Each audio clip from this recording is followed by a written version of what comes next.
This is Captain Tukk's V-Wing, a heavily upgraded and recolored version of the 2014 set to match our new Captain Tukk minifigure. Now if you haven't heard of Captain Tukk, he's a fan-made clone from the upcoming animated fan film Tukk Tales, which if you haven't seen it, it's linked below, go watch it, it looks identical to the Clone Wars TV show, I think it's going to be awesome. But GCC teamed up with High Ground Animations, the creators of Tukk Tales, to release this custom Captain Tukk minifigure. And as usual with GCC, it's printed on all official parts, and that does include the helmet. I have no idea how a dark turquoise clone helmet gets made or even reaches the market, but I'm happy it does. But apart from being official, the most important part of Captain Tukk's helmet is his iconic feather printed on top, which was sort of the catalyst for this whole build.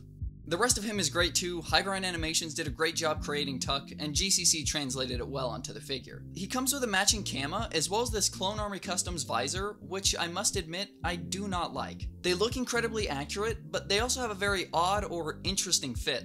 They snap onto the helmet, but if you barely touch them, it can become offset or just fall off. That's not the reason I don't like it though. I don't like it because it just doesn't fit with Lego. I'm not a huge fan of ultra-realistic parts and prints. I'd prefer the entire figure and its accessories to be in the same Lego style. But that being said, I don't think the current Lego visor mold would look much better, and I honestly prefer Tukk without a visor at all, so it kind of works out. Now as I said, the feather sort of inspired this whole build. It was something I absolutely needed to represent on the mock somehow, otherwise it would just be a turquoise ship. So what better way to do that than recoloring one of the wings of a V-Wing? The top right wing seemed like the optimal choice, but a few of you on Instagram suggested recoloring this smaller flap on the inside instead. So I decided to get the parts for that if it's more your style. It's a bit more incognito than the default set if you don't want your build to scream red. But the parts list for this build includes the normal and alternate set of wings, so if you ever want to swap in the future after building, you totally can. I personally prefer the larger wing though. I kind of like how much the red pops compared to the rest of the ship.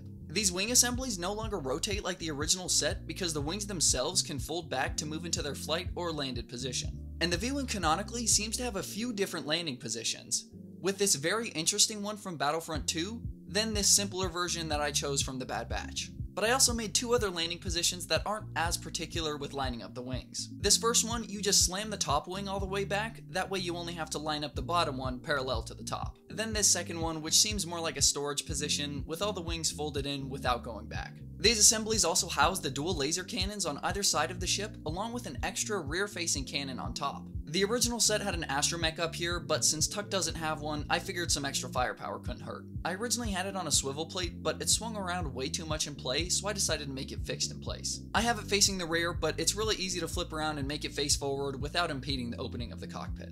But then lastly, in the very back, we just have our two main thrusters.